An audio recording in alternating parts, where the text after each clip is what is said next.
GMP fans, a wise man with a fantastic accent once told me, "Losers always whine about your best. Winners go home and fuck the prom queen." Because today we're covering The Rock! Welcome to Popcorn Talk, featuring movie discussion, news, and interviews. Popcorn Talk. We talk movies. And now, here's Popcorn Talk's Guilty Movie Pleasure.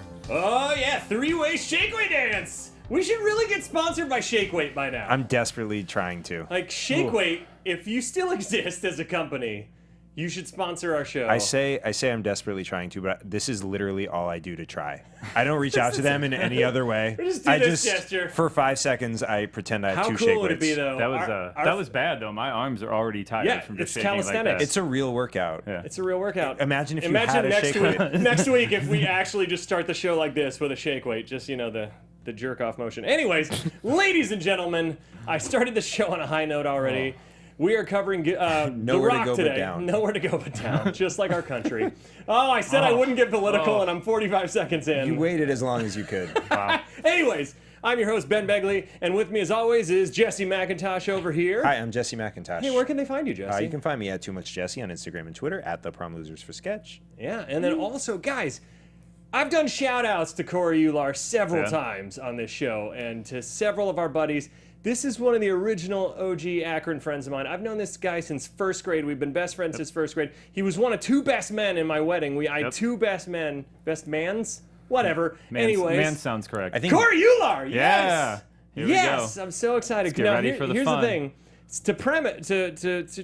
To preface all of this, Corey, you're not like a comedian. No. You tell them what do you do? What do you do for a living? I am currently an engineer, a mechanical engineer, so they're very well known for their humor Yeah, you and their can't- interest. You can't tell me there's not comedy in engineering.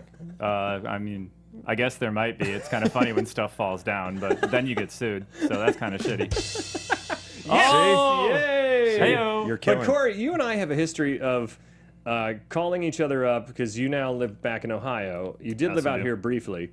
But a lot of times you and I have a history of calling each other up, meaning to talk about actual life stuff, and then getting sucked in a vortex of ridiculous conversations, analyzing movies, and we've had, I think, a half-hour conversation on who would win in a fight between a bear and an alligator. It's a bear. The bear is the most dominant animal on the planet. I'm sorry. you If convinced anybody's me. listening, they debate this. You can call me up. Between a bear and an try. alligator. A bear is the most dominant agree. animal on the planet. I agree. It took me a half hour to convince me, but I'm not going to go down that path again because I already did. Let that go. Anyway, so this is why Corey's visiting. He's hanging out with me, meeting my daughter for the first time, and I thought he's listened to a bunch of the episodes, and like I changed that. He's listened to a bunch. He's listened to every single episode They're the multiple best. times. They're the best. multiple times. Jesse is my favorite part of the show. As he should be. Mine too. I think he's the favorite part of the show for everyone. That's absolutely not Everybody true. just comments like Ben's this like crazy yelling just guy. kind of there. Jesse kind of sneaks in all the sly things, and I'm just the really screamy yelly dude. That's what I do. That's what I do. That's why we need a third person to to balance the force. So today we're talking The Rock, which I could have sworn that I or Josh McCouga had covered before. And again, I did the thing with Last Action Hero where I checked the list 3 times to make sure. Hasn't been done, and I think That is, if I may, one more time than Santa Claus checks his list. You're right. Santa Claus checks it twice. I checked it and 3 You are times. more thorough than Saint Well, Nick. I had checked it twice, and then somebody on Twitter called me out and said, I thought you guys had done it, and I panicked, and I checked it thrice. Yeah. I checked it thrice. Good I almost for said a you. thrice time. A thrice time. So I think if I remember right, back when McCouga and I did the show, he and I would always argue that this movie is perfect and not guilty. And I will still stand by the fact that it is a perfect 90s action film. But rewatching it for the first time in probably a decade, there are definitely guilty moments. But I think this movie is still like one of my top 10 favorite action films of all time. So when I first saw it, I think we may have seen it in theaters together. That would not surprise me. I'm pretty sure we did. And I remember being blown away by never thinking Nick Cage could be an action hero until this. And then being like, oh, I like this kind of nerdy, tough action hero guy. And Sean Connery, I'd seen maybe like 1 or 2 Bond films. And I thought he was fucking awesome. And also, we were talking about this. Yeah. The villain in this movie, Ed Harris, up until then, I'd only really seen stereotypical mustache twirling bad guys that had very nefarious motives. But even rewatching it now, he's a really sympathetic villain. Yeah. And the choices he makes are motivated by a genuine pain for the soldiers that he lost. And I think there's some pathos, is that what I'm looking for in this? There's some really good emotional backbone to the ridiculousness of this movie. So I loved it when I saw it. I think it still lives up to when I first saw it. Just some of the over-the-top explosions hint at where Bay eventually now has become when we talked about like Transformers 3. Yeah. It's like you get hints of it here where it's still reined in, like his goofy characters. Sure. But now he's become a parody of himself. Yeah, and it's almost like he was almost forced to rein it in because they're on an isolated island. So like you can't really like blow it all out the way But he he would tries. want to. Yeah. He tries his He damnedest. He does the biggest that he can in a The constrained giant fucking place. napalm thing that he throws into the tunnels. Yeah. Where we were talking about how they're running in like 2 feet of water, Right. and they somehow dodge all the flames. Right. I don't know if that's something that would happen, but yeah, I was also thinking when I was watching this, and we can like get into it for real in a minute here, but I was thinking like, has there ever in the history of human existence been a car chase like any car chase we've seen in movies? Like, has there ever been? You were saying, That's a good point. what was your point about how like everything he hits? Oh wait, yeah. Why is it that every parked car explodes? Like it's apparently like if you live in San Francisco, when you get out of your car, you put dynamite in it. So the minute somebody hits your car, you're just gonna explode. Every Yeah, parked well, car explodes. listen, the you- meter-maid car explodes when it hits Right. another car. You wouldn't put dynamite in your car before parking it. That's dangerous. You're right. You don't want to Yeah, do that. yeah, so true. That's good. you're not going to keep your dynamite on you. So Well, you put it in the parked car. And we were debating which things he hits, and I guess we're jumping ahead to the car chase already, but like we were debating which things he hits that actually cause obstacles and which things are just for destruction's sake. Well, my favorite part of any like chase scene, and the chase scene is usually the prelude to the car chase, but any like on foot chase scene when people are running through crowds and they like just seek people out to push them over. Well, it's when they're running through the kitchen in the hotel. Yeah. It seems like they run into every damn coffee pot in that hotel. Like Yeah. there are just stacks of coffee pots Every sitting caterer. in the way, and they're like, oh, I could walk around this, but I'm gonna run straight through it Sure. instead. I mean, it's for the story. Yeah, like it's you for want the to be story. able to tell your friends later, I My fucked favorite- up some coffee My pots. favorite is the two catering staff that like not only get knocked down, but then Sean Connery like tramples and kicks over them. And then you can tell they've just gotten back up. And they're like picking up everything, like, I gotta wash these dishes. And then Cage comes through and shoves them back down. Yeah. That's my favorite in chase sequences, when the Yeah. same person. But let's just talk about the car chase. Fuck it, then we'll go to the 3 minutes because we're talking about it now. We were talking about how every cliched obstacle comes up. I'm surprised there wasn't a woman pushing a baby. That's the only thing there. But then that turns out to be a homeless woman pushing a thing full of cans. Yeah, there was still someone pushing something. No, there's an old lady with a walker. Right. And then he swerves and hits the trolley. Right. To miss that. And then there's Nick Cage dodging people that are falling out of the trolley. There's every single thing that could possibly get in the way. The water truck pulling up, construction blocking an entire block of San Francisco. And the guy who like I guess is working the trolley. This is my Yeah. favorite part because he doesn't own that trolley, but he reacts as if like his life savings just went down the drain. He gets up so that distraught. motherfucker ain't safe nowhere. Yeah.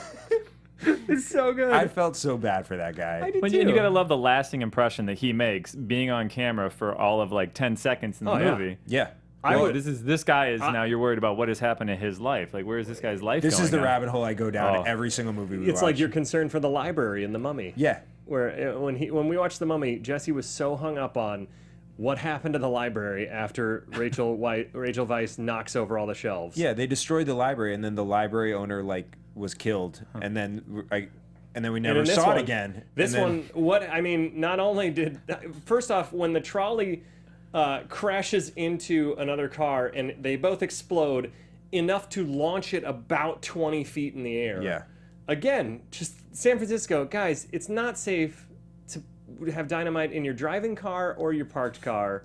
Just like, be safe about this, okay? Maybe it was a 90s thing and you're over it now, but I mean, and specifically if you're hiding it in your gas I wouldn't do gas that. line? Yeah, I would not do that. I would Clearly. I mean, hide it in plain view. They're It's hiding not- it under. Yeah. They're hiding it under the hood right next to the engine because that's the seems best like- place to hide. Seems like a dynamite. front seat sort of thing. Yeah, it Like a does. front passenger seat. That Yeah, way yeah. you're not likely to sit on it when you get In in the the glove car. box. you know? Yeah, if you're in a hurry and Yeah, yeah. you don't want to open other doors, you just throw it in there. They just Yeah. have a lot of need for dynamite in San Francisco. Oh my God. Okay, so let's. Understandable. Town's blowing up, man. So when you first saw it, Jesse? I know we kind of skipped around, but when you Yeah. first saw it, what was your opinion on this?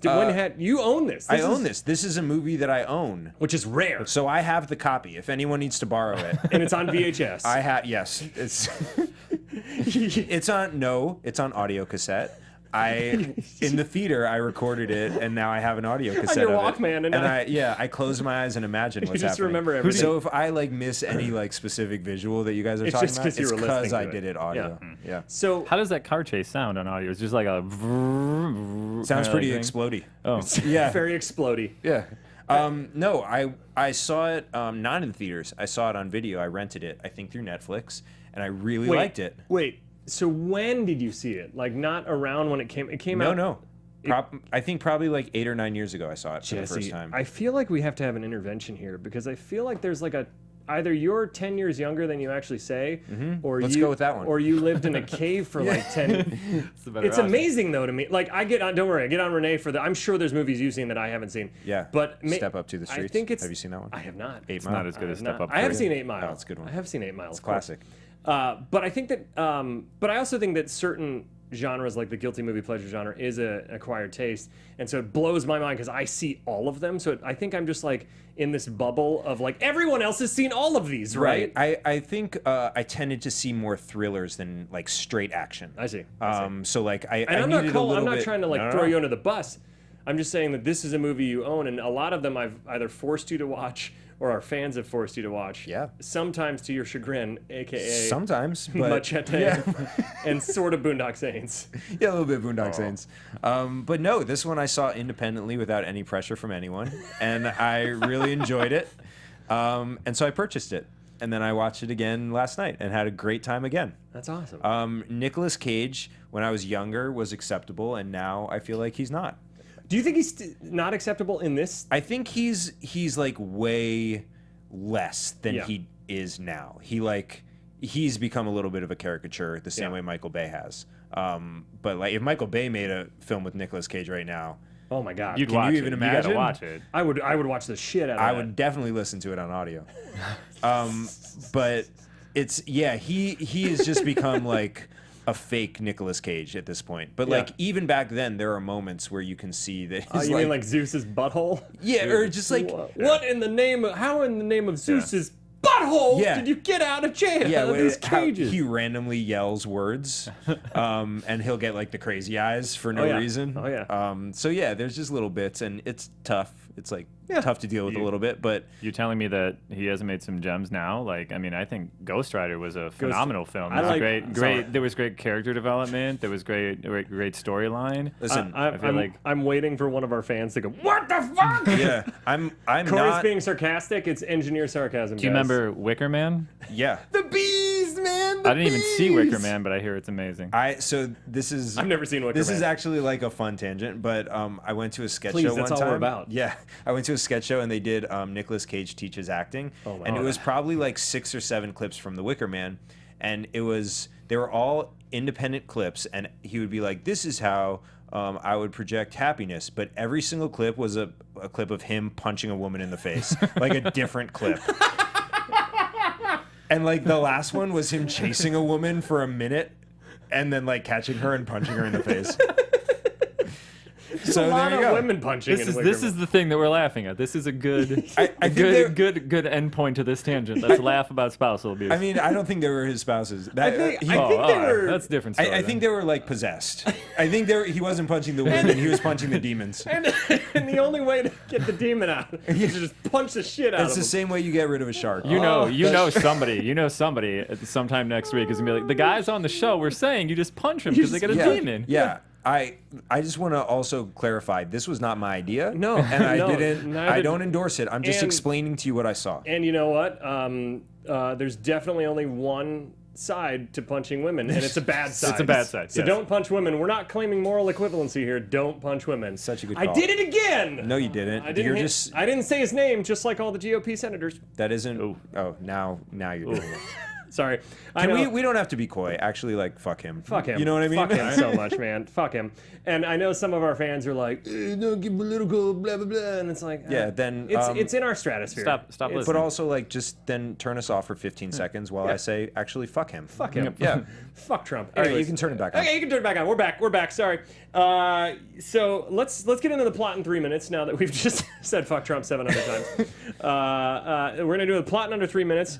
Corey, jump in on this, and we'll just basically ping pong it back and forth and try and remember everything that happens. So, do you want to start with you, and then we'll bing around, or no? Oh, Yes. I can fire it up. Nice. Okay. Yes. All right. You ready in the booth, Steve? Okay. Take it away, Corey. So, Ed Harris is real pissed off. So, him and a bunch of military guys go in and they steal some VX gas, which is really bad. And they show you how bad by killing one of the random guys his that face. doesn't have a name. So, you knew that guy was going to die immediately. Yeah. After that, where do we go? We go Nick Cage. Yeah, Nick Cage is in his workplace, Poison and they're center. like, they got a crate that apparently had poisonous gas in it. So they're testing it out, and then the gas comes out because one guy was not careful, Waving the baby arm.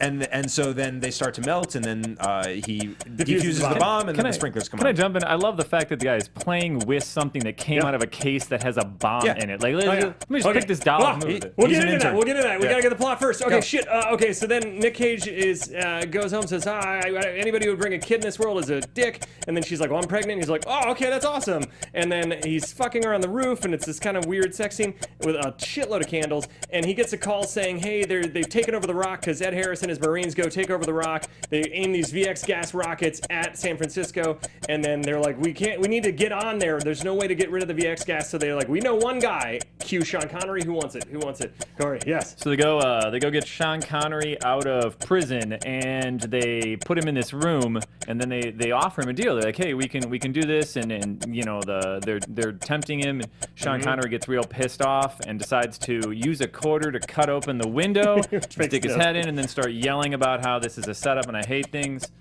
And so they offer him a deal of immunity if he goes in. They rip it up. Yeah, and gets Alcatraz. So he gets taken to the hotel where he escapes via haircut.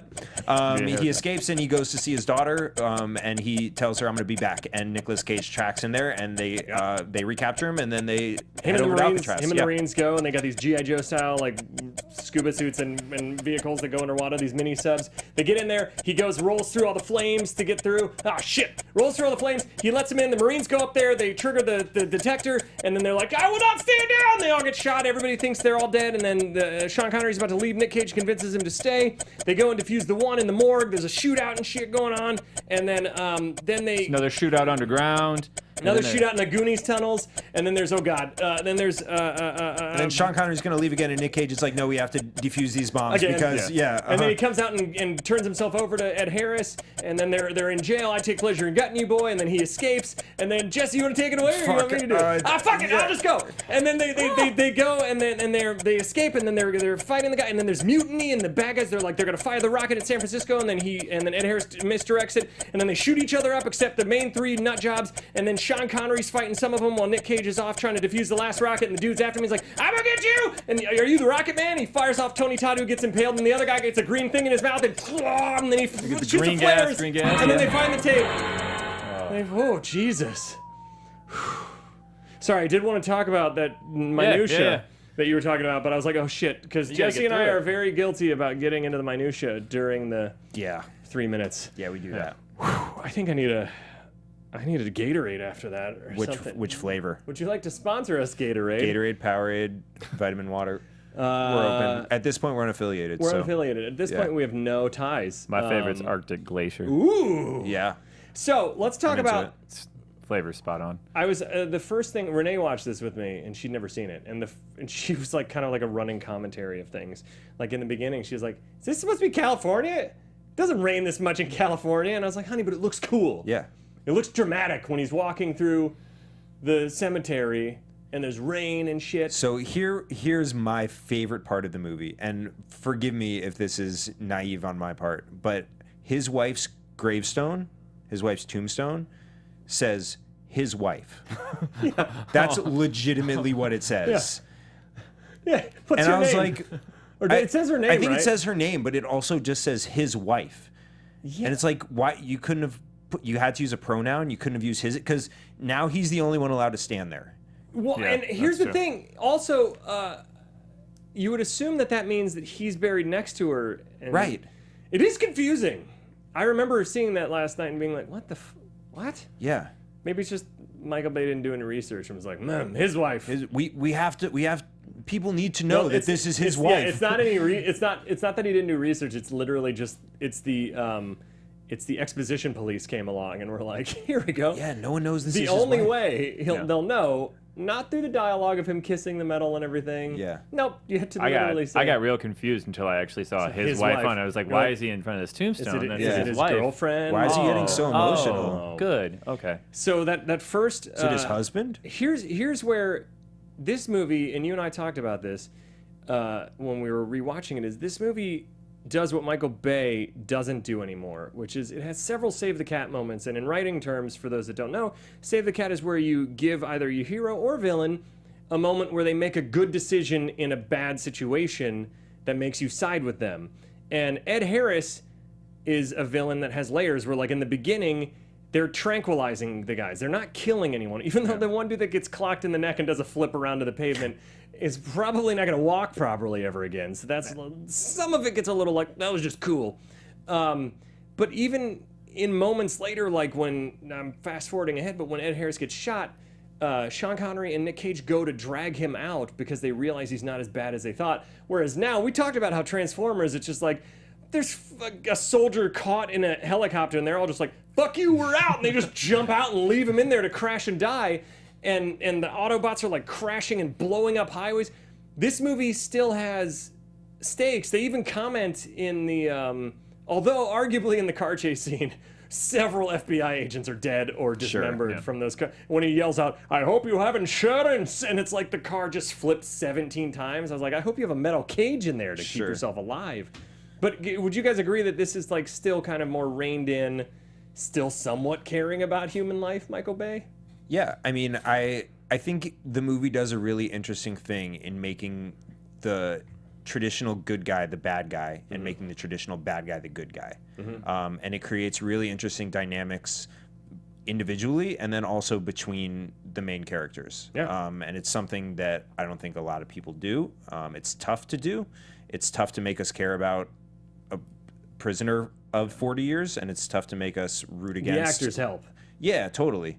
How can you not love Ed Harris? He's awesome. Oh, he's great. He's And great, Sean and he Connery- gives so much humanity to the character, and like it's they do it in a way where like he's set up as the main bad guy, but then it turns out the bad guys are the people around him. Yeah. And see, that's the thing I really like. That's the thing I thought that brought up the humanity side is at that point where he's arguing with those two new guys about shooting the rocket, and he's like, I just won't do it. It's a It's bluff, wrong. You know, yeah. they called my bluff. And he we says, lost. you think I'm going to kill 80,000 people? Yeah. And it brings him back, and I know they're doing that right before they kill him, so you have some sympathy for Ed Harris. But at the same point in time, But they thread that it's earlier nice. when they're murdering the Marines, and he's saying, "Stand down, Yeah. stand down, lower your weapon." And that's so good because he doesn't want to lose any more life. He's doing this because he's at the end of his rope. He's seen 83 of his men die and be shit on by the government, so he's pissed. And the only way he knows to get their attention is a violent government. The only way he knows how to get their attention is with threat of violence. He never intended to. That's why they never. I like that they never kill any of the hostages either. Although we were talking real about how close. we were talking about how like the hostages are in the first act. One shows up like 2 hour, like hour and 40 in, and then at the very end you never revisit them again. Well, because the prison blows up, doesn't it? No, they make sure to say Yeah. they make sure to say.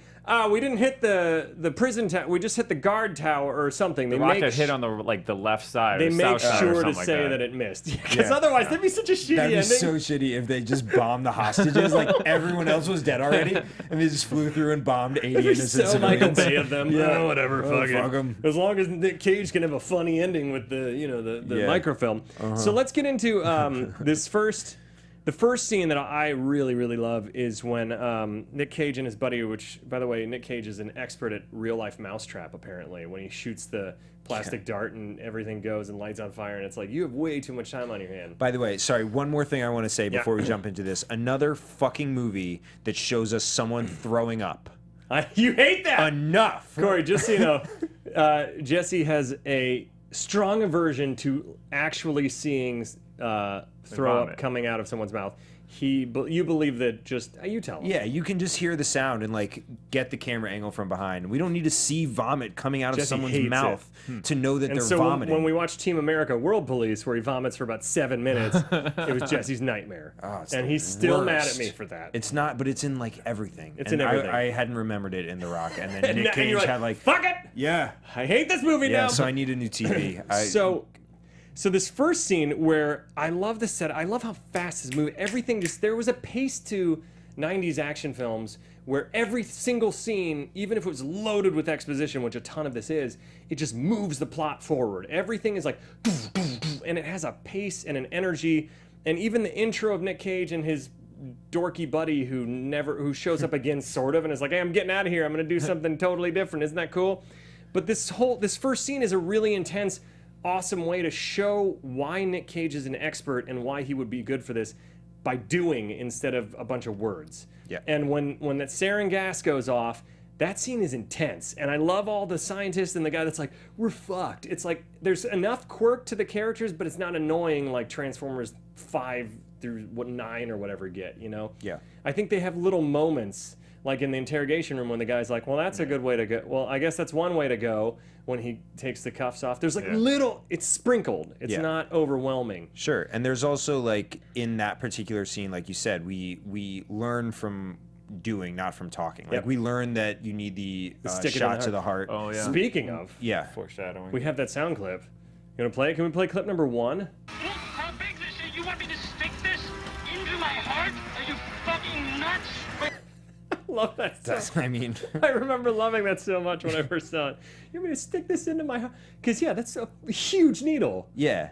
And do you know anything about actual medical? Would that Not a do thing. you Nope. actually shove it into your heart? Is that a real thing? You must. I've seen it in 2 different movies. Pulp Fiction and yep. this, That's so- I'm gonna and go Crank. 3 things now. It's got to be true. If 3 movies have 3 done it, movies have. somebody fact checked it at some point, right? I hope The Rock sourced Pulp Fiction for this. They're like, should we call a doctor? No, I'm pretty sure I saw it in Pulp Fiction. Saw it in Pulp Oh, for sure. Put it in. Tarantino does Put his it in. research. Yep. Put it in. Put it in. Trust him. So the trainee in this, I forget his name, but he's completely useless. Yeah. He does nothing. It's Nick Cage doing everything as their suit's melting. Well, no, he starts the entire process he's again the- he's the one who by fucks picking everything up up. a baby from a bomb crate, a crate with a bomb in it. Let me pick up this baby and start playing with this baby. Like I would think that would be day 1 in bomb training. Like, why don't you not Fuck with anything touch with the moving parts. bomb? Yeah. Maybe this was day 1. Or maybe This is day one. This day is how one. you learn. You This is learn how on the you job. learn. That's learn a on the real job. shitty training scenario. Let me put you in this gas that could kill you. I will say, we'll move on a little bit because I will say that Renee, the next thing she picked out was when Nick Cage's wife comes in and says she's pregnant and then she's 3 weeks. Renee was like, "You don't fucking know you're pregnant at 3 weeks. You haven't even missed your period yet." She was like already like bullshit. Which now that we have a baby, Renee calls out whenever we see a TV show and she's like, "I'm pregnant." She's like, "You're not even showing, asshole." You know, like women in TV and film don't show until they're like 8 months, Sure. and then suddenly it's like just a little Just a little, volleyball. like a pimple. Little beautiful little ball. Yeah. Little outie, just their belly buttons and outie. Yeah. So let's go into when all the tourists get taken. This is where I thought the tourists had more of a plot because they have a couple funny moments, and the guide, like Ranger Bob or whatever his name is, has some funny shit. And so you thought they'd revisit them. I don't care that they don't. It's fine. But the setup for them is hilarious. Can we play clip number 2? What kind of fucked up tour is this? Oh, shit. Oh, man, I'm trying to remember a tour that was that bad for me. I was in Miami, Yeah. and I was shooting those Major League Baseball spots, and I was taken on a tour of this random club that was like super fancy, $10,000 to get in, and there was a Lamar Odom was there. There was a flamenco band. There was a guy who was a lawyer for drug cartel hitmen. There was a gold-plated woolly mammoth statue. This is all true. I'm not bullshitting. There was a gold-plated woolly mammoth statue that was worth like $28 million. There was a theater that had been designed by Baz Luhrmann that Madonna had performed at for rich people.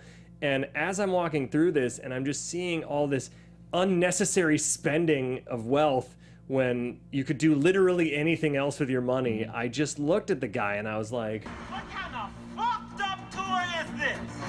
and how do I make enough money to join this club? Right. I would never spend $10,000 a month on that shit.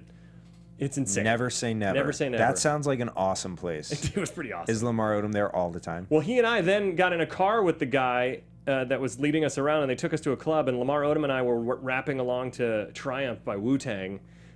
Which was incredible. That's a good song. I mean, I would have gone Cream by Wu-Tang. I think that's It was a better. what was on the radio. That's a better song. And, but I definitely did the white guy thing where I blanked out like every other word because I'm not gonna say that. I don't even say that in the privacy of my own car rapping. I'm just like, No. I use the word brother because it works. It works. It's syllabically the same. It's syllabically. It's Yeah. syllabically. Anyway, so that's my Lamar Odom story. True story. What kind of fucked up tour is this? Is Lamar Odom okay? I just want to follow up. He is. Okay. He's a nice guy. All right, good.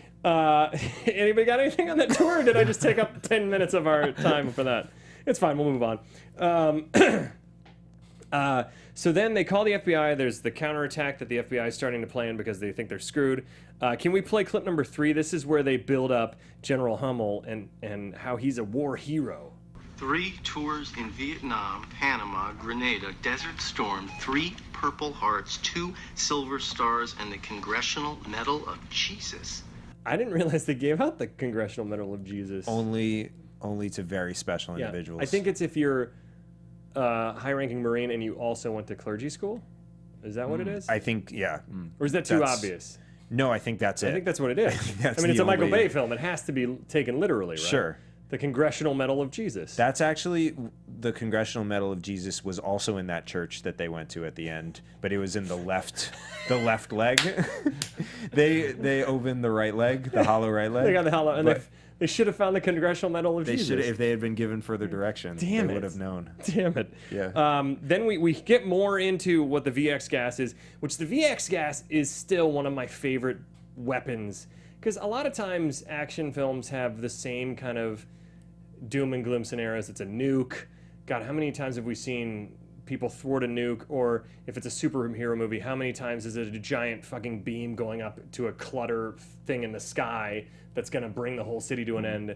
That's like beams kill aliens. Beams kill That's what aliens, I've, yeah, I've learned. They yeah. actually teach you that in science school. Is that Especially- beams kill aliens. especially if you kill the mothership alien or any of that. Also, a weapon of choice for a lot of bullies is mean words.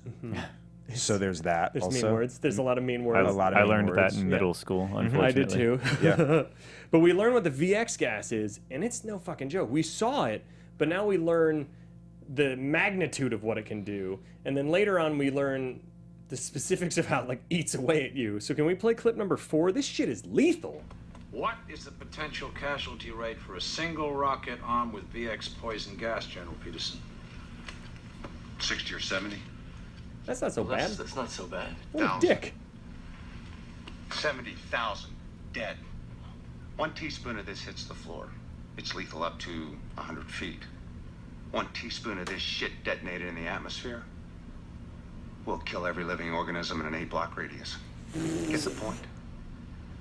I love that he hammers it home, but get the point. Yeah. I don't get why he leads with 60 or 70 just to up it to 60 or 70. Why don't you just say 60 or 70,000? Like you're getting my hopes up here that we're only going to kill a couple people. I would only assume it's because they all hate this fucking bureaucrat guy that's in the room, and so he's like 60 or 70, baiting him to be like, well, that's not so bad. Fuck you, dude. Go back to Washington, because there's always that guy in the 90s. There's always that Washington guy who comes in and who's like, well, president and everybody told me, who's completely out of his league, has no. Is this Bill Cosby? Oh God. Yeah, I guess so. Anyways, whatever. Bill Cosby's not worried about 60 or 70. Too soon? Too soon? Oh shit. So I did write down. This is a weird transition. I wrote down it's kind of rude. They interrupt Stanley mid-fuck with 75 candles lit. There was an unnatural amount of candles lit. And, Sure. And I mean... Was it like 60 or 70 candles? 60 or 70. Must have been. 1,000. But anyway, so they set up Sean Connery. There's this awesome setup where he's like, he's an escape artist, blah, blah, blah. And they're like, but that's when he was younger. He's my age now. I have to get up 3 times to piss, which I sometimes have to. That means I'm fucked when I'm in my 60s. Yeah. Oh, man, I'm just never going to sleep again. Take that pill, that colon pill. So they do the interrogation. We talked about how the coin, he hammers this quarter and then cuts the window, but he shaves around and then just elbows the center, which I don't know how that equates to weakening the glass. I'm not sure. Because he's James Bond. Okay. Oh, shit. I think that's the main thing you're missing here. A couple of things that I wanted to say. One is, have you ever answered the phone during sex? Either of you? No. No. Okay. Absolutely not. Great. Number 2 is does? Only in movies. Only in movies. It's the only time Yep. in the history of the world that anyone's done it. That it's acceptable. The second thing is Sean Connery. So this is one thing where you have to like suspend your disbelief a little bit.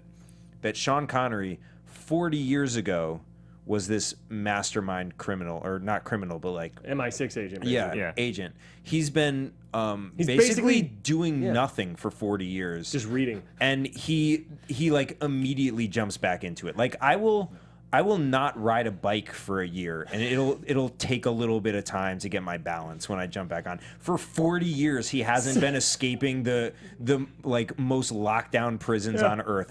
But all of a sudden, he's just gonna, now that he's 60, just jump right back in there. So Well, and it's something so extreme, but like I could see the bike analogy. You know, like you're riding a bike that comes back. Like, escaping a prison is so insanely difficult. Right. So, but I'm just saying, like, even with something so simple, there would still be an amount of time where I would struggle, and he just the phrase "like immediately- riding a bike" does not apply to you. Well, it comes back eventually.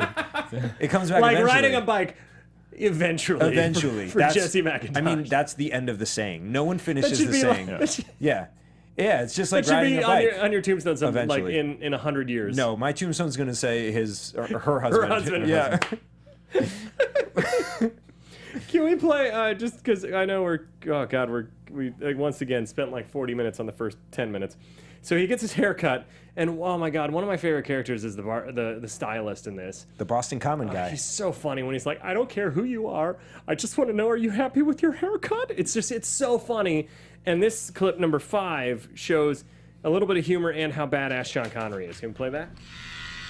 Just clippers, no scissors. No scissors. You've got to be kidding me. No scissors. I mean, did they tell Picasso no brush? Scissors, this man could kill you. I can't cut anyone's balls off with a trimmer now, can I? I mean, I guess you could if you really. It'd take a little while. Is he trying to say that cutting balls off is equivalent to killing? Is that what he was saying? I think so. I think he was saying you're that. right, I just because- wanted to. Yeah, I have a spotty past with with metaphors on this show. Yeah, nut references. We so. had a troll on YouTube comment on Jesse's misunderstanding of a metaphor, and then we got into it with him. Ooh. Yeah, but Yeah, so okay. I just want to make sure that I'm understanding that that's what You he's are. saying. You okay. are. Okay. Okay, because that's how I feel. Yes. So So we're gonna have to skip ahead a little. We already talked a lot about the car chase. I love one of my favorite moments is when he throws Womack over the balcony and he's hanging. He's holding him there. Which, by the way, if he threw him, unless he really had that wrap, it yeah. would have just slipped out of his hand. Yeah. Right. I mean, but I guess he had it tied. or he also would have dislocated his shoulder. That's what I was thinking. Yeah, like the same thing would have happened to both of them. Because he's in like his 60s. Yeah. And he just goes, "Phoom," And it looks full on 150, 60-pound dude. Yeah, it looks like it takes no effort to hold him up either. Like He's Sean Connery's getting just sitting heavy. there like, "Oh, I just got this guy. Yeah, let's have a full conversation about what's going on." And it's this Even when he says he's getting 160 heavy, guy, it seems like he's just toying with him. Yeah, and it's also something where like he wasn't watching, like he was far enough back from the ledge that he didn't see how much slack he had left. Yeah. So there's no way to brace for that rope getting taut Yep. and like yanking at your arm. Yep. You're just like hoping that you'll be flexed at the right time. Could you imagine if it had played out like reality and he'd been like, "Oh!" Yeah. And then he just falls and dies, and they're like, "Ah, shit, that's how I was going to escape." Well, If you're going to San Francisco. I guess we still have to go to Alcatraz though. So So we'll skip the car your chase shoulder. because we really covered that, I think, already. The trolley and think everything. so. It's one of my favorite car chases in cinema history. I love it. But let's play when the Ferrari gets crushed by the trolley. Can we play clip number 6? Man, you just fucked up your Ferrari. It's not mine. Wait. Let's replay it again because it has Corey's favorite one scene stealing man in the background. You can hear the trolley guy. He's still going. Still pissed. Hey, man, you just fucked up your Ferrari. It's not mine. It just gone down in flames. I love how big of a dick the bike guy, when he's like, it's not mine, he's like, cool. Yeah. So There's good. so many random little people in this movie, in the beginning of it, that make these absurd little comments, like the trolley guy, like the guy on the bike, like the stylist guy. There's so many little random guys that make this movie interesting. Oh, it's so good, but it's enough that it's just fun little blips. The problem, like I said, with Future Bay is that his blips turn into future before anyone else. Future Bay. My Future Bay is that he takes it and then hits the gas on so everything that works in this movie he does times 50 now, and everything that I don't think anything doesn't work for me. But then things start not working because he's doing it. Anyways, let's talk about what is awesome about this. Yes. So Mason meets his daughter. There's a good little father-daughter moment there that's kind of touching, and it grounds him in some sort of humanity. And then Nick Cage does the nice thing and pretends he's there to get him to team up, and even though they're all guns drawn on him. So his daughter clearly just is either not paying attention or doesn't want to believe it. That's often how I take someone away for some benign task. Is I just get when you want Hannah to go grocery shopping, you show up with 18 cop cars. But she's with a friend. I like. You call in all your favorites. That's why there's no police in your squadron. area. They're all using it to pick your Drives wife the up. point home. It sure does. Can we play clip number 7? This is when Nick Cage is kind of fed up after this car chase. What do you say we cut the chit-chat? A-hole! That's an example That's of him a yelling. great example of him randomly yelling a word. I wonder if that was written. Some of these lines had to be Nick Cage just improvising random shit. I can't imagine in the script it said, cut the chit-chat a-hole, or Zeus's butthole, or any of that stuff, you know? Yeah. Who knows? I wonder if it's also just like it sounds weird and improvised because of his inflections and like random screams. Yeah. Because like cut the chit chat a-hole, like if that were delivered in a normal way, then you could probably see that in a script. But like when the way he says it, cut the chit chat a-hole, like it makes it sound weird. Yeah, you know, I've fuck. I'm trying to think of a metaphor for a-hole. Damn it, I don't have anything. Do you have anything, Jesse? That's not. I was gonna do something very literal. Yeah. So I was when I was in high school, elementary school, middle school, that area of time. Just all areas of time. Yeah. In your childhood. Looking back at those areas, so I would say probably 5 through 18. Or somewhere in there, not that whole. Let me explain to you how old I was. Perfect. We only have 13 minutes left, but I want to hear that. Great. It was between 5th grade, so I was 10. Holy fuck! All right. Cut the chit chat. Yeah. So I used to play the saxophone, and so I would play one time. I would play, and like I would think I was reading a note, and I'd accidentally hit the wrong note. And as we all know, on a saxophone, you get the notes by covering the holes with the I don't know, hole covers. You could say keys. Yeah. No, I'm gonna call them hole covers. Hole covers is probably correct. And I was sort of like quirky, and I would refer to the notes as chit chat. And I accidentally played the note A too many times, and I looked at my saxophone and I yelled at it. What do you say we cut the chit-chat? A-hole! There you go. There you go. There you go. I like that one. 2 minutes I like of that me one. describing how old I was. Perfect. We didn't need those. You can cut that part fantastic. if you need. So, long story short, they get to the island. The Marines are running this operation. We got Kyle Reese there, Michael Biehn running the operation. They go up into the shower room where they trigger the thing that's been set up as the motion sensor. Massacre happens because one of the nut job Marines who aren't part of Hummel's main team, who are the hired ones, knocks over some bricks and just all hell breaks loose. They're all killed. It's terrible. And Sean Connery and Nick Cage escape. But then Nick Cage chases after him, yelling as loudly as possible when they know the Marines are just above them somewhere. And then it's a surprise when they drop down not one, but 2 escalating firebombs. And the second one is where Bay definitely just goes, I know I'm on this like Yeah. confined space, but can I just blow up every tunnel? Bay gets bay. Bay gets bay. If you set a bomb off below a building, Yeah. wouldn't you assume that would like? I think it's just a fireball, like napalm. Well, like, so- right? I'd be worried if I were the one throwing it down there. I'd be like, I'm right above this thing.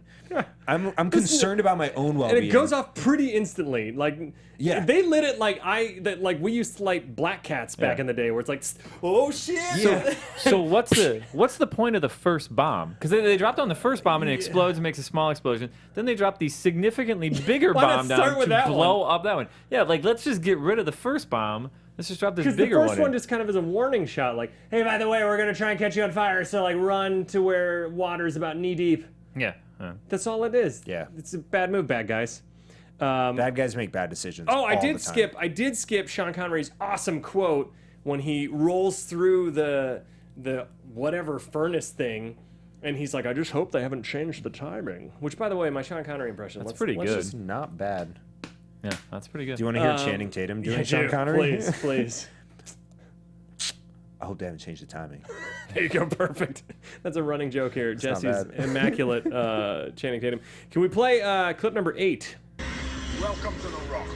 Fuck yeah! Yeah, When that's Renee and good. I, this is a true story. When Renee and I went to San Francisco, we went to Alcatraz, and I kept quoting this movie, and she hadn't seen it till 2 nights ago, and it was driving her nuts. But literally, we get off the ferry, and I turned to her, and I said pretty loud, Welcome to the Rock. and a few like tourists chuckled because they were all thinking, everybody's thinking the same thing. course. And then I did the other quote, which we're gonna play. Why not? Clip 10. I kept saying over and over again. You sure you're ready for this? I'll do my best. Your best. Losers always whine about their best. Winners go home and fuck the prom queen. That. Oh wait. Carla was the prom queen. That quote is timeless. That's where you start to see Bay going over the top. Like, oh, of course your wife was the prom queen. Of course, Why not? of Yeah. course you're an Of course, 80s John of Hughes course. movie grown up. Yeah. I use that quote anytime I can. Anytime somebody says, I'm going to do my best, or like, hey, can we get this shot done? Oh, we'll try our best. Hey, can we do this in 15? Can we do the rest of the movie in 9 minutes? And our Jesse will best. say, you'll do your So, best. And do then our I look at best. Jesse and I say, You sure you're ready for this? I'll do he my says, I don't best. know. Your best. Losers always whine about their best. I'm not a loser. Winners go home and fuck the prom queen. What? Carla was the prom queen. And not to get nitpicky, but he's talking about like winners in high school or like Nope. people who were prom Nope. queens. There's a Nope. lot of prom queens out there, Ben. But I mean, like prom Nope. queens in the past or What current? he's saying is all winners of all ages go home and fuck current prom queens. That's what he's saying. Yeah. Oh Jesus. Oh, thank God you're not a teacher anymore, Corey, or you'd be fucked after being on this episode. well, I would just tell you to shut. Oh God, I dropped Cut the the ball. chit chat. What do you say we cut the chit Yeah. Yeah. So they build up Mason some more. Can we play clip number 9? This is something that happens in action movies all the time that I love, where they set up all the odds of why they shouldn't be using this person, and then they're Obi-Wan. They're their only hope. Can we play that? This man knows our most intimate secrets from the last half century. The alien landing at Roswell, the truth about the JFK assassination. And Mason's angry. He's lethal. He's a trained killer. And he is the only hope that we have got. Yes! That's so Rambo First Blood Part 2. That's so Rambo First Blood It's Part also 2. like he has all of our secrets from the last half century, except for the last 30 years when he's been in jail. He doesn't have those secrets. He has other ones. These other ones, yeah. Yeah. Because unless the film's being updated somehow via remote film updating. Yeah. So the morgue shootout is one of my favorite shootouts. I love that when they first come in, knife to the dude's neck, and he's just dying like, rah, rah, you know? And then the shootout with the other dude who comes up, 2 M16s blazing, shot in the feet, then the air conditioner Oh, it drops crushes, the air conditioner. His head is crushes awesome. his skull. And can we Awesome. play clip number 11? This is Nick Cage before he's warmed up to the violence. Oh, yeah. Okay, that's just about the most awful thing I've ever seen. And then the foot shaking. Yeah. The foot shaking, and that's distracting him, is a recurring theme in Bay movies where in Bad Boys they have that thing too where they drop the leg and Martin Lawrence is like, watch where you're swinging a dead leg, man. And I just love that there's like this like aversion to what happens to the body after they die. It's really interesting. Like they never address it really in any other there. You just had a shootout and there are dead bodies everywhere, and then we just like leave. Yeah, I guess. Yeah, and he's like, "Can you stop it? What do you want me to do? Kill him again?" Yeah, I always assumed shootouts in movies are much like in video games, where you shoot the people, the bad guys, and then they die, and then they just disappear, and you walk over and pick up their guns and their money, and then you go and they just fade away. Do your life. Yeah. Or like Resident Evil, they just melt into a pool of ooze, right? Yeah, ooze disappears on its own. It's a scientific fact. It is science. So then let's skip forward a little because we got 6 minutes. There's the Goonies which, by the way, there's no way that exists. If anyone can fact check me and tell me that those actual caves with carts and pulleys and what looked like waterfalls exists in Alcatraz, I will be amazed. Yeah, what is that? Why was underneath Alcatraz built up like a city? Like, what the fuck was that? It's like a Hobbit journey down there or something. Yeah, or are you going to the other side of Alcatraz? Yeah, just go underneath and take the cart, and you'll be fine. You don't have to walk across premises. They jump out the morgue through what looked like a laundry chute. They end up on a cart. They're running. It's like an Indiana Jones. It becomes Indiana Jones meets the Goonies meets The Rock. And they crash at the end. Nick Cage gets in the metal barrel, and Sean Connery survives a very, very hard crash and is just chilling upside down. Yeah. He lights the one dude on fire. That dude falls and dies from getting the flames put out, apparently, and maybe crushed by the cart, I guess. Unclear. It's unclear. Anyways, then they kill the other dude. There's a big shootout again, and then Sean Connery decides the only way to save the hostage that they bring out, because it's like, oh yeah, shit, we haven't mentioned the hostages in about an hour and 15 minutes. So they bring one out, the most scared-looking man on the planet. He sells it. Mm-hmm. There's some humanity behind those terrified giant eyes of his. He has giant, terrified eyes. I have a question. Just I have an answer. I hope so. I do. Just a concerned person about casting and money. Yeah. Why didn't they use one of the other hostages that already had a line? Yeah. I was wondering about that. Yeah, why don't you bring out the park ranger? That we already knew, so that we could feel a little more empathy towards them. Instead of maybe they tried and their performances weren't as good.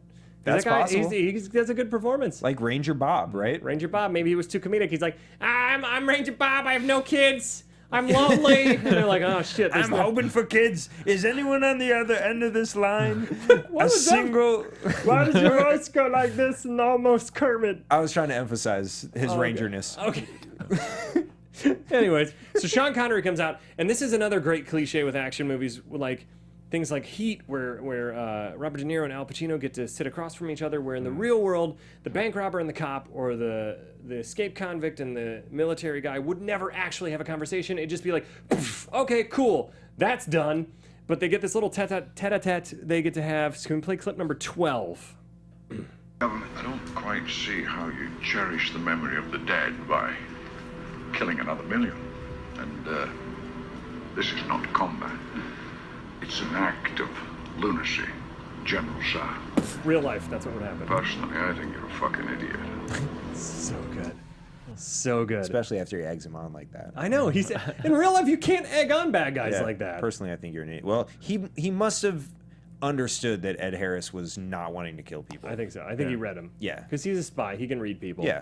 But I love that you get that in movies. And then we have the other two guys that find Nick Cage, who's trying to defuse the last of... There's like 3 rockets left. He's trying to defuse the third one. And they throw him around. They throw him through glass. They do a full-on Terminator, rip through the wall and pull him. Yeah. And then the one guy says, you're lucky they want him alive. They want you alive, or else I'd take pleasure in gutting you, boy. And I would have pulled that clip, but Nick Cage's reaction when he's in jail is even better. Clip number 13, please. I'll take pleasure in gutting you, boy. What's wrong with these people, huh, Mason? Don't you think there's a lot of anger floating around this island? Kind of a pubescent volatility? Don't you think? A lot of angst, a lot of 16, I'm angry at my father syndrome. I mean, grow up!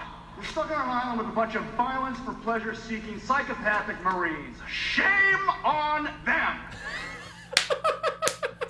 the perfect time for a lecture. When you're Shame on them. When you're imprisoned in Oh, Alcatraz shit. that's about to get attacked by the U.S. military. Well, and you gotta love this line too, because the guy that says it, the military guy, says it in such a serious way, and it's such an obscure, like ridiculous thing to say to somebody. And then they have Nick Cage make fun of what the guy's saying, like making fun of their own line. Not only make fun of it, but dissect it and really give us a dissertation on the emotional landscape of who we're dealing with. Yeah. And then, shame on them. You know, it was nice. He's not wrong. He's not Shame wrong. on them. So we'll skip ahead a little bit because there's the mutiny where they shoot the rocket because they haven't paid him yet. And then Ed Harris changes the launch codes. It goes in the ocean instead. They end up, Mexican standoff, shooting each other. Sean Connery and Nick Cage get Ed Harris out. And one of my favorite moments where he's like, my God, what have I done? And he tells him where the last rocket is. Because this was all a bluff. He was just angry. And it's such a good fucking villain. And then Nick Cage runs off. And Sean Connery has some cool fight scenes. But the two main things I want to focus on before we have to go in 59 seconds is when I recorded the entire exchange between Tony Todd and Nick Cage when they're in the rocket room because it's fantastic. Can we play clip number 14? Come on. You know how this shit works? You know how this shit works? He's holding a So knife. we got started off on the wrong foot. Stand good, Speed, FBI. Let's talk music. Do you like the Elton John song Rocket Man? I don't like soft ass shit. Oh, you know. Well, I only bring it up because it's you. You're the Rocket Man. Not only does he get shot through the window. Wait. I don't like how that shit works. Then he lands and gets He gets impaled. impaled. We were talking how the rocket would probably shoot through him. Yes.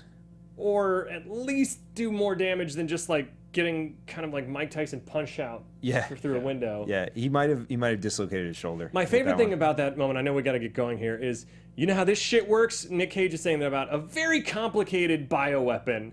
And then Tony Todd's response is, you know how this shit works with a knife. And I wish he would have been like, yes? Yeah, you do just- actually. You stab people You with stab. You do a lot of stabby or cutty. Yeah. Or gutting Or like a fish. or dice. Dice. You can get a nice, dice. like, really get into that onion. I liked And then- julienne a lot. Ooh, that's My a nice- vegetables. I know we have to go, but the Technique. last thing I want to talk about is my favorite death scene, I think, in any action movie ever, where he's fighting the other nut job mercenary, and he's getting strangled. And by the way, we talked about how I wish we could have really dissected how many times the VX gas would have exploded in Nick Cage's hand. Because first, he's doing all these crazy stunt jumps while holding it.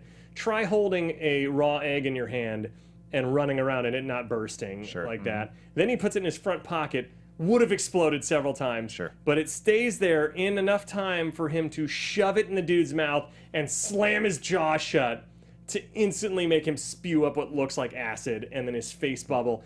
It is we gotta wrap. It's my favorite death scene for a bad guy ever because they built up this weapon and then they use it in such an absurdly awesome way. Yes. Also, a couple of things to think about with those weapons is there were approximately, I would say, 90 of those balls in each missile, and there were 14 missiles, and they were just trying to get San Francisco. Like the amount of weaponry they had could have, just decimated the world.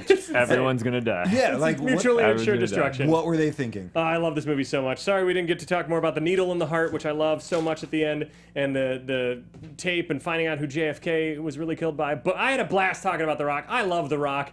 And that's all the time we have for today. Corey, thank you for coming on the show. This is fun. Is this the first podcast you've ever done? You've ever done anything like this? No. Well, we want to have you back anytime. Basically, No. I just want to be selfish and have you visit. That's it. I'm If you want to do bring my back. podcast without Ben, that's Yeah, fine there we also. go. Jesse, where can they find you? You can find me at Too Much Jesse on Twitter and Instagram, at The Prom Losers for Sketch. All right, and I'm at the Ben Begley on Instagram and Twitter, and Funhouse Massacre is on Showtime, like I've said 100 times before, and we're going to have some cool shorts coming out soon as we get some festival announcements, so I'll be telling you all about that. And until next time, what is your guilty movie pleasure? From producers Maria Menounos, Kevin Undergaro, Phil Svitek, and the entire Popcorn Talk Network, we would like to thank you for tuning in. For questions or comments, be sure to visit popcorntalk.com. I'm Sir Richard Wentworth, and this has been a presentation of the Popcorn Talk Network. The views expressed herein are those of the hosts only and do not necessarily reflect the views of the Popcorn Talk Network or its owners or principals.